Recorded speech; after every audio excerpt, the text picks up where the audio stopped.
قریبی رشتہ دار اگر رافضی ہو تو ان سے کس حد تک تعلق جائز ہے اور جنازہ پڑھ لیں؟ بابا یہ بات طے ہے، جس کے دل میں صحابہ اور اہل بیت کا بغض ہے اس کا کوئی جنازہ نہیں پڑھنا۔ جامع ترمذی جلد نمبر 2 ابواب المناقب، اللہ کے رسول کی حدیث ہے، اللہ کے رسول نے جنازہ پڑھانے کے لیے آئے اور ایک چہرے شخص کو دیکھا، فوراً جنازے سے ہٹ گئے۔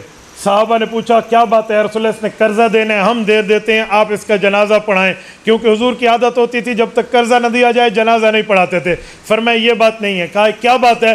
فرمان لگے انہ کان یبغض عثمان فابغضہ اللہ، اس کے دل میں عثمان غنی کا بغض ہے تو اللہ اس سے نفرت کرتا ہے، میں محمد کریم اس کا جنازہ نہیں پڑھاتا۔ تو جب رسول اللہ صلی اللہ علیہ وسلم نہیں پڑھایا تو ہم کسی جس کے دل میں صحابہ اور اہل بیت کا بغض ہے کسی قسم کا کوئی اس کا جنازہ نہیں ہے۔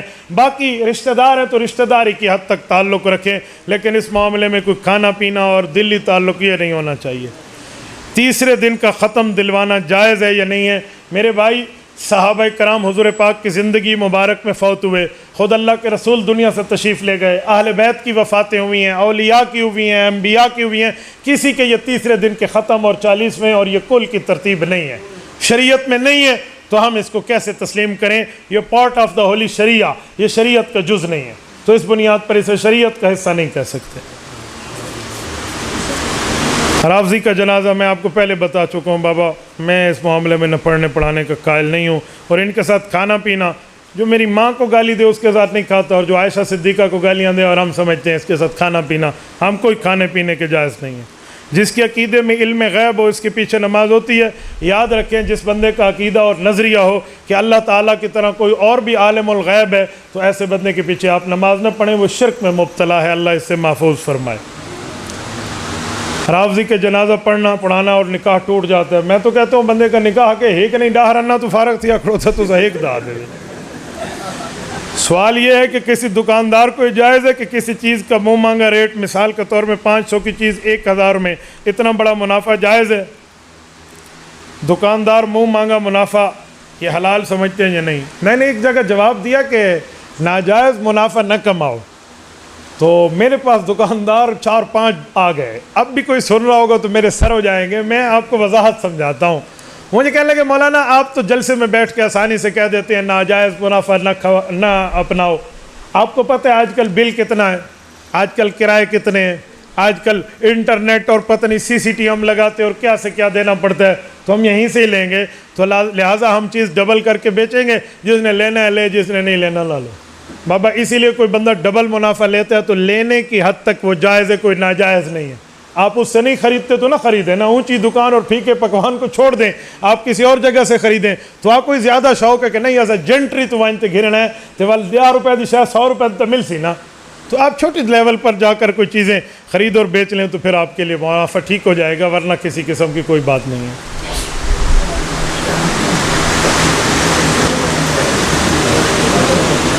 بیوی نے دعویٰ کر دیا عدالت میں اور عدالت کی طرف سے نوٹس آتے ہیں خامن کی طرف، خامن پیش نہیں ہوتا اور نہ ہی وہ منہ سے طلاق دیتا ہے، وہ اسی طرح طلاق ہو جائے۔ میں نے کہا شرائط میں دیکھا جائے گا، اگر یہ خامن جج کی تحقیق میں ظالم ثابت ہوا تو گھر بیٹھے جج طلاق دے دے گا بغیر خامن کے دستخط کے، یہ ظالم ہے اس کا حق کھا رہا ہے، اور جج پروف کر لینا کہ حق کھا رہا ہے اور ڈر کے مارے پیش نہیں ہوتا تو قاضی وقت لکھ دے گا اور طلاق واقع ہو جائے گی۔ ہاں یہ ظالم نہیں تھا، یہ ٹھیک تھا، بیوی نے غلط جا کر دعویٰ کیا، اس کا حکم اور ہے، اس کا حکم یہ نہیں۔ اگر بیوی خود نہ لے تو وہ بیوی نہ لے کیا مطلب؟ طلاق وہ نہ لے، بابا خاوند نے بیوی نہ لے تو پھر عدالت کون گیا؟ بھیا بیٹھے، خاوند خاوند دیتا ہے، بیوی نہ کرتی رہے وہ دے سکتا ہے۔ قرآن کہتا ہے بیدہ عقدۃ النکاح، جس کے ہاتھ میں نکاح کی گرہ اور نکاح کی بنیاد ہے وہ خاوند ہے، وہ خاوند دے دے تو ہو جاتی ہے۔ رات کی بات آپ کو سناؤں، میں رات ایک جگہ بات کر رہا تو انہوں نے کہا جی بیوی نے کہا میں نے طلاق نہیں سنی لہٰذا طلاق نہیں ہوئی۔ میں کہ واہ پا نہ پڑی تو ملا بڑھ کھڑی، او خدا دی بندی تجھے کس نے کہا ہے جو تیرا سننا ضروری ہے؟ بیوی کا سننا ضروری نہیں ہے، تو مجھے کہتی ہے طلاق مجھے ہوئی ہے تو میرا سننا ضروری کیوں نہیں ہے؟ سدھی انگل نل گھیو نہ نکلے نا ولڈنگی انگل نل کٹھیندہ۔ میں کہ ماں سے غلط جاتے آئی ہیں، تیرا سننا ضروری نہیں ہے۔ کہتی ہے دلیل، میں کہا آج سون میں تک دلیل لینا، 14 ٹبک تیرے روشن تھی ویسن، آج دلیل بتائیں۔ میں نے کہا جب اس کو اس نے کہا تھا کہ فلاں کی بیٹی فلاں اتنے تولے حق مہر میں خاوند والد کی اجازت سے میں تیرے نکاح میں دیتا ہوں، تو اس نے کیا کہا تھا؟ کہتے قبول ہی کیا ہوگا۔ میں نے کہا آپ نے سنا تھا؟ کہتی ہے نہیں۔ میں نے کہا نکاح تھی ہی کوئی نہیں، تو نے سنا نہیں تو نکاح ہوا ہی نہیں ہے۔ کہتی ہے کیوں؟ میں نے کہا نکاح تجھ سے ہوا ہے، سنا مولوی نے ہے، سنا گواہوں نے ہے، گواہ کو تو نکاح نس گدا، تو اس کا نکاح ہوا ہی نہیں ہے تجھ سے۔ کہتی ہے میں نے نہیں سنا، گواہوں نے سنا نکاح ہو گیا۔ میں نے کہا اب بھی طلاق تو نہیں سنی، گواہوں نے سنی ہے طلاق ہو گئی۔ یہ سارے کو کوڑ نہ رہا کر میں نہیں سنا۔ تو بابا خاوند دینا چاہے تو وہ دے سکتا ہے، چاہے بیوی سنے نہ سنے، حاضر ہو غیر حاضر ہو، اس میں کوئی نہیں مسئلہ۔ مولانا فضل الرحمان کا رافضیوں کے ساتھ اتحاد ہے، اس کے بارے میں آپ کیا فرماتے ہیں؟ میں نے جان بوجھ کے جمعیت کی بات نہیں کی، پھر بعض لوگ برداشت نہیں کرتے حضرت مولانا کو۔ اب آپ نے کہا ہے تو پھر سنیں۔ قائد ملت اسلامیہ مولانا فضل الرحمان کا رافضیوں سے اتحاد بعد میں ہے، امیر شریعت سید عطا اللہ شاہ بخاری کا پہلے ہے۔ آپ مجھے میں سے کوئی بندہ حضرت امیر شریعت عطا اللہ شاہ بخاری کو نعوذ باللہ لعنتی کہے گا؟ کہو نا۔ مظہر علی ازہر اس کی جماعت کا نائب صدر تھا، رافضی تھا، سیاسی اتحاد تھا۔ آپ امیر شریعت عطا اللہ شاہ بخاری کو سلام کرتے ہو، پوری دنیا کرتی ہے نہیں؟ ہاتھ کھڑے کر کے کہیں کرتے نہیں؟ سب بتائیں مجھے۔ امیر شریعت سید عطا اللہ شاہ بخاری، امیر شریعت سید عطا اللہ شاہ بخاری، آپ اسے رحمہ اللہ کہتے ہیں یا نہیں کہتے؟ کہتے ہیں۔ اس کا تو سیاسی اتحاد تھا رافضیوں سے، آپ کیوں کہتے؟ اے مولوی فضل الرحمان صرف آنکھ چ پڈ دے بھائی، کوئی گال کو نہیں بھائی۔ سیاسی سطح پہ اتحاد ہندو سے کر لو، عیسائی سے کر لو، یہودی سے کر لو، پارسی سے کر لو، کسی نان مسلم سے کر لو، سیاسی اتحاد ہوتے، اس پہ کوئی نہیں مسئلہ۔ ہم نے کوئی اسلامی اتحاد تھوڑی کیا ہے بابا۔ سیاسی اتحاد کا کیا معنی ہے؟ یہ جو گاڑی جا رہی ہے، پیسنجر بیٹھے ہیں، ڈرائیور جا رہی ہے، راستے میں خراب ہو گئی، ڈرائیور نے کہا دھکا لگاؤ، دیسی طریقہ جو پاکستان کا ہے، دھکا لگاؤ۔ آپ سب نے دھکا لگایا اور ایک سواری ہندو بھی ہے، وہ بھی دھکا لگانے لگے، تو آپ کیا کہیں گے؟ یہ دھکا جائز نہیں ہے، ہندو دھکا لگا رہا ہے، آپ کہو گے؟ سارے کہیں گے بابا یہ گاڑی رکی ہوئی تھی، ہندو لگا رہا ہے یا مسلم لگا رہا ہے، گاڑی کو دھکا دے، کوئی نماز میں ہندو آ کے نہیں کھڑوتا۔ تو بھائی پاکستان کے معیشت کی گاڑی رکی ہوئی ہے، سیاسی اتحاد میں مولانا نے مختلف بندوں کو بلا لیا ہے، تو اس میں آپ کو کون سا اشکال ہے؟ بابا قائد ملت اسلامیہ مولانا فضل الرحمان کو دونوں ہاتھوں سے سلام ہے، جیسے عطا اللہ شاہ بخاری کو سلام ہے، ویسے یہ موجودہ دور کا بابا جی عطا اللہ شاہ بخاری ہے۔ میں بڑے درد دل سے کہتا ہوں، اللہ نہ کرے جس دن یہ شخص دنیا سے چلا گیا، آپ دیکھنا کہ ہمارے اوپر سے کتنا بڑا سایہ اٹھ گیا۔ میں ریاض الجنہ جاتا ہوں، اللہ آپ کو مدینہ منورہ لے جائے، اللہ آپ کی برکت سے ہمیں لے جائے۔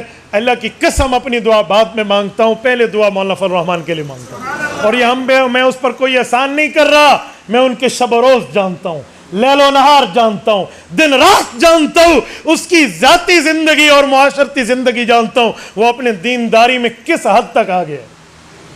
میں نے اس کے دن رات دیکھے ہیں، اس کی ترتیبیں دیکھی ہیں، میں نے سفر اور حضر میں ہر جگہ ساتھ دے کر دیکھا ہے، ملک بیرون ملک سفر کر کے دیکھا ہے، میں اس کی ذاتی زندگی میں جانتا ہوں بابا ایسی بات کوئی نہیں ہے۔ خدا کی قسم 1980 میں اسمبلی میں پہنچے ہیں، مفتی محمود رحمہ اللہ کے بعد 1980 میں جا کر اسلام آباد میں پہنچے ہیں، اور آج 2021 ہے، 41 سال ہو گئے اس بندے کا اسلام آباد میں ذاتی مکان نہیں ہے۔ آپ ثابت کریں۔ جلسوں میں تو لوگ کہتے ہیں جی یہ کر دیں گے، جی وہ کر دیں گے، اگر اتنے بڑے یہ 30 31 32 33 مارخان ہیں تو ان کو کورٹ میں جا کر ثابت کر دو کہ مولانا نے کرپشن کی ہے۔ بابا یہ جو ان کا بھی وہاں پر منسٹرشپ ان کی کشمیر کمیٹی کی ختم ہوئی تو ذاتی گھر نہیں تھا، طلحہ محمود نے اپنا فارم دیا اور مولانا اس میں رہے ہیں۔ یہ کم اس شخص کی دیانت ہے، 40 سال سے اسمبلی میں بیٹھنے والا اپنا ذاتی گھر نہیں بنا سکا، اور آج آپ کا میں نے 4 سال نہیں گزارتا، وہ کھوتے تے بیٹھا ہوئے آج لینڈ کروزر تے باندھا جی خان سے بیندا پیا، ہمیں وہ تو دیکھتے ہوئے اچھا لگتا ہے، لیکن مولوی کی عزت ہمیں ہضم نہیں ہوتی۔ مولوی دی عزت 55 سکھو ایسے علماء پر۔ میں یاد رکھیں، میں کسی فتنے کو اپنے سے اتحاد نہیں کراتا، وہ فتنہ ہو یا فتنی ہو، مماتیت سے لے کر مرزائیت تک میں کسی کے اتحاد کا ذاتی طور پہ قائل نہیں ہوں، لیکن ہمارے اکابر اتحاد کرتے ہیں سیاسی، تو میں ان کے خلاف بک بک بھی نہیں کرتا۔ یہ آپ نہ سمجھیں کہ میں اپنے اکابرین کے خلاف بک بک کرتا ہوں، نہ، میں اکابرین کے فیصلے کو اکابر کا فیصلہ سمجھتا ہوں۔ مولانا اعظم طارق شہید رحمۃ اللہ تعالیٰ علیہ سے میں نے سنا تھا، فرماتے ہیں قیادت پر اعتبار کرنا ہمارے اندر سے ختم ہو گیا۔ کہا لوگوں قیادت پر اعتبار کرو. کہا ایک بندہ چھت پر ٹھہرا ہوتا ہے اور وہ دور سے کچھ دیکھ رہا ہوتا ہے, اور ایک لوگ نیچے بیٹھے ہوتے ہیں. دور کے بھنور کو شناسائی چھت والے کو ہوتی ہے, نیچے والے کو نہیں ہوتی. تو آپ کی قیادت جو ہے وہ آپ کی قیادت کا نظر کا دور تک واسطہ ہے, نظارہ دور تک ہے, وہاں ہمارا نہیں ہے. آخری بات کر کے بات ختم کروں. قیادت کی پالیسی اور ہوتی ہے اور کارکن کا جذبہ اور ہوتا ہے. صلح حدیبیہ میں رسول اللہ کی پالیسی صلح حدیبیہ کی تھی. حضرت عمر فاروق رضی اللہ عنہ کا جذبہ قتال کا تھا. سیدنا عمر فاروق رضی اللہ تعالیٰ عنہ نے اللہ کے رسول سے پوچھا اقتلانا فی الجنہ کا نام یا عمر وقتلاہم فی النار نام یا عمر. اے اللہ کے رسول ہمارے شہداء جنت میں, فرمائے یقیناً. کہا ان کے مردے جہنم میں, فرمائے یقیناً. کہا پھر ہم ان سے صلح کیوں کر رہے؟ قرآن نے آیات اتاری انا فتحنا لک فتحا مبینا. عمر فاروق فرماتے ہیں میں مان گیا حضور کی صلح کو, لیکن میرا دل کہتا تھا کہ ہم نے صلح بھی کر لی ہے, 10 سال کا معاہدہ بھی کر لیا, اور قرآن فتح کہتا ہے میرے مولا میرا شرح صدر کر دے, یہ کیسے فتح ہوگی؟ لیکن اللہ نے اس جگہ, رسول اللہ نے اس جگہ قیادت کی پالیسی منوائی ہے یا کارکن کا جذبہ منوایا؟ تو پتہ چلا کارکن کا جذبہ قیادت کی پالیسی کے تحت ہوتا ہے. آج مولانا فضل الرحمان قائد ملت اسلامیہ ہے, اس کی پالیسی پہ اپنے جذبے کو تابع کیوں نہیں کرتے؟ ہم اگر صحابہ کے ماننے والے ہیں تو صحابہ کارکن کا جذبہ قائد امت رسول اللہ کی پالیسی کے تابع تھا. تو بڑوں کی پالیسی کے تحت رہ کر آپ کام کریں. تو کس مسئلے پر آپ کا اختلاف ہے؟ اسی لیے اس مسئلے پر آپ کو ایسی کوئی چیز نہیں کرنی چاہیے.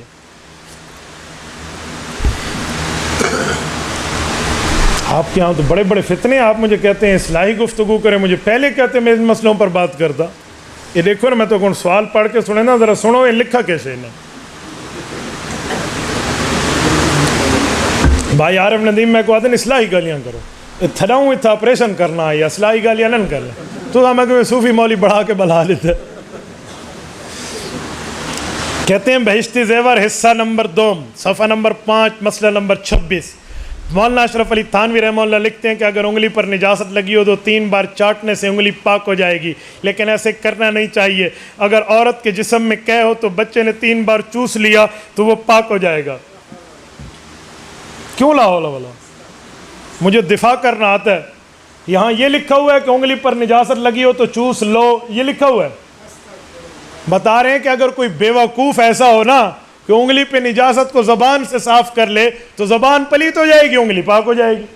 اتنی سی مسئلہ ہے. اتنے سے مسئلے پر آپ کو کیا اعتراض ہے؟ آپ کیا کہتے ہیں زبان پلیت نہیں ہوگی, زبان پاک تھی سی. اور خدا کے بندے لکھا ہوا ہے اگر کسی نے یوں کر دیا, یہ تھوڑا ہے کہ ایسے کرو. مسئلے میں تو کئی جگہ, اب ایک جگہ میں کہتا ہوں قانون کھولے نا, آئین آرٹیکل کھولیے. اگر آپ لا کے اسٹوڈنٹ ہیں, اگر آپ نے لا پڑھا ہے یا لا سنا ہے تو آپ آئین کانسٹیٹیوشن آف دا پاکستان جو ہمارے آئین کی بک ہے اس کو کھولے, اس میں لکھا ہوگا کہ کسی نے اگر زنا کیا تو اس کی یہ سزا ہے. تو اس کا کیا مطلب ہے؟ ہمیں آئین کہتے ہیں زنا کرو, کھوتی کو ہاتھ لایا, لوگوں دا عقل کوئی نہیں. بھائی آئین, بہشتی زیور آئین اسلام کی کتاب ہے, قانون اور فقہ کی کتاب ہے. اس میں تو لکھا جائے گا یوں کریں گے یوں ہوگا, یوں کریں گے یوں ہوگا, یوں کریں گے یوں ہوگا. آئین اور قانون اور لا کی بکوں میں لکھا جاتا ہے یوں جرم کرو گے یہ سزا ہے, یہ جرم ہے یہ تعزیر ہے, یہ جرم ہے یہ سزا ہے. یہاں تو یہی لکھا ہوا ہے. بھائی اشرف علی تھانوی رحمہ اللہ نے قانونی کتاب بہشتی زیور لکھی ہے, اس میں سزائیں لکھی ہیں. اور جو ان کی اسلامی کتابیں ہیں خطبات حکیم الامت 32 جلدوں میں ہیں, وہ آپ کو نظر کیوں نہیں آتی؟ ملفوظات حکیم الامت 32 جلدوں میں حضرت تھانوی کی وصیت اور نصیحت اور اسلامی عوام کی کتاب ہے, وہ آپ کو کیوں نہیں دکھتی؟ آئین کی کتاب میں لکھا ہوا ہے کسی کے پاس شراب کی 2 بوتلیں پکڑی گئی اور وہ مسلمان ثابت ہوا تو 6 مہینے قید ہے. تو اس کا کیا مطلب ہے؟ ہمیں قانون کہتا ہے بھی 2 بوتلیں بوجھے جگتی رہو. ہاں آئین میں یہ کہہ رہا ہے کہ 2 بوتلیں اپنی جیب میں رکھ لو. آئین کی کتاب میں لکھا ہے کسی بسیتے نے یوں کر لیا تو وہ یوں ہوگا, حکم تھوڑی ہے. عجیب بات ہے. حضرت تھانوی رحمۃ اللہ علیہ نے 1800 کے لگ بھگ کتب لکھی ہیں. آپ کا کم از کم عقل اتنا ہونا چاہیے تو پھر حضرت تھانوی کو ہاتھ لگائے. اور اگر آپ کو حضرت تھانوی کی عبارت سمجھنے سے الٹی آتی ہے تو پھر اپنے ہاضمے کا علاج ان فقیروں سے کرا لیا کریں, پھر تھانوی سب کو پڑھ لو. تو اس میں کون سا مسئلہ؟ اسی پر ایک سوال لوگ کرتے ہیں کہ تھانوی صاحب نے خواب، ایک بندے نے خواب دیکھا، خواب میں وہ کہہ رہا تھا لا الہ الا اللہ اشرف علی رسول اللہ، تو حضرت تھانوی نے اس کو سمجھا دیا، بات ختم ہو گئی۔ تو اب لوگ کیا کہتے ہیں، بھائی خواب میں وہ ایسے دیکھ رہا تھا تو اس سے کون سا گناہ ہوا تھا؟ میں نے کہا بھائی خواب میں دیکھنا کون سا جرم ہے؟ میں جو خواب میں دیکھوں بھائی تیرا مولوی صاحب کسی پڑوسن کی عورت کے اوپر زنا کے لیے گیا ہوا ہے اور میں خواب دیکھوں، صبح اپنے مولوی کو کوڑے لگاؤ گے؟ کہتا نہیں خواب ہے نا۔ تو میں نے کہا جی ادھر خواب سمجھ آتا ہے، تھانوی صاحب کے وقت خواب کی بات تمہارا دماغ خراب ہو جاتا ہے۔ تو بھائی اصول سے سمجھا کرے نا، تو یہ اصول ہے، اسی لیے اصول کو اصول کے تحت سمجھیں۔ اللہ نے کرم کیا علماء دیوبند پہ، ان کو پڑھانے کے لیے درسگاہ بھی دی اور سمجھانے کے لیے خانقاہ بھی دی ہے۔ تو ہم خانقاہ والے بھی ہیں، ہم درسگاہ والے بھی ہیں، کوئی مسئلہ ہو تو آپ خانقاہ اور درسگاہ میں آ کر سمجھ سکتے ہو۔